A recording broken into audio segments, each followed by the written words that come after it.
Welcome viewers, প্রতিদিনের মতো আজও চলে এসেছি আমার লাঞ্চের থালি নিয়ে। আজকে লাঞ্চে নিয়েছি সাদা ভাত, নিয়েছি শসা ও পেঁয়াজ স্যালাড হিসেবে।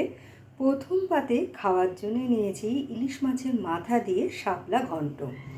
প্রথমে ইলিশ মাছের মাথাটাকে নুন হলুদ মাখিয়ে তেলে ভেজে তুলে নিয়ে ওই তেলের মধ্যে আমি কালো জিরে ও শুকনো লঙ্কা ফোড়ন দিয়ে লম্বা করে কাটা শাপলাগুলো দিয়ে নুন হলুদ দিয়ে ঢেকে দিয়েছি। শাপলাগুলো একটু মজে গেলে ওর মধ্যে ভেজে রাখা মাছের মাথা ও ভাজা জিরের গুঁড়ো ও একটু মিষ্টি দিয়ে আমি এটা তৈরি করেছি।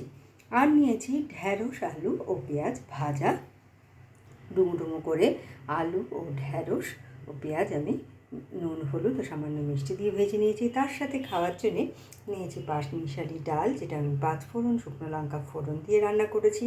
আর নামানোর পরে দিয়েছি একটু ধনেপাতা কুচি। নিয়েছি ডিম আলু চচ্চড়ি।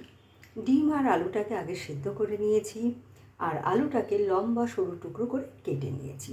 কড়াই তেলে নুন হলুদ দিয়ে ডিমটাকে আগে ভেজে তুলে নিয়ে ওই তেলের মধ্যেই গোটা গরম মশলা ফোড়ন দিয়ে লম্বা করে কাটা পেঁয়াজ কুচি হালকা ভাজা ভাজা করে ওর মধ্যে আদা রসুন বাটা, জিরের গুঁড়ো, ধনের গুঁড়ো, লঙ্কার গুঁড়ো ও লম্বা করে টুকরো করে কাটা টমেটো দিয়ে আমি এটা রান্না করেছি। আর নামানোর সময় দিয়েছি একটু গরম মশলার গুঁড়ো। আর শেষ পাতে খাওয়ার জন্য নিয়েছি বাড়ির তৈরি টক দই।